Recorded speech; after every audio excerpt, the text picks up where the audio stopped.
Good morning and welcome to This Week with Advantage Coaching. Remember, we've been talking about the 6 pillars of success, or the pillars of success. We've been talking about competence and confidence, marketing and prospecting, and today we're going to be talking about action and effort, right?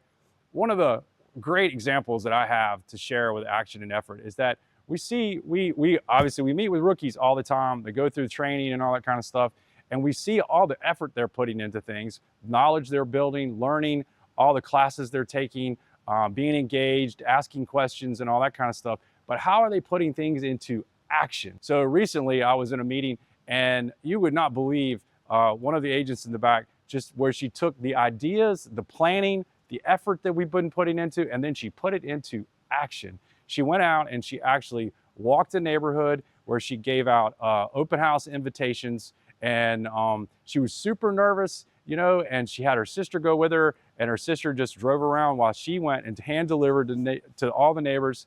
And you should see afterwards the great big smile, how happy she was. She'd accomplished something, and it took that action to do that. There's nothing better than seeing an agent when they take all the things they've learned, all the effort that they put in, they put it into action, and then they start to see the results. And you can see them light up, and it goes back into those other pillars, right? It helps build their confidence, right? And then they get experience, it becomes more competent, and they're also intertwining their marketing and prospecting. It all works together to build those pillars of success. But one of the big things is that there are a lot of agents, they'll get really busy doing all the whirlwind activities, and they're busy, they're putting in the effort, but they're not taking the appropriate or the right action. So make sure that you're doing the action, and that is prospecting activities, which we've talked about before, right?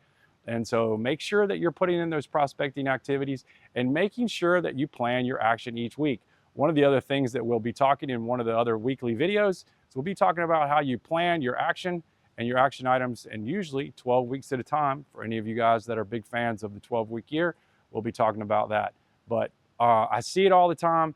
Agents have great intentions. They learn something new. They get a great tidbit of information. They say they're going to do something that's prospecting and that kind of stuff. And then what happens is they put in all the effort to learn and all that kind of stuff, but they don't put in the action to actually accomplish what they're trying to do. Don't be one of those agents. Put everything into action, build around the 6 pillars, and you will have real estate success.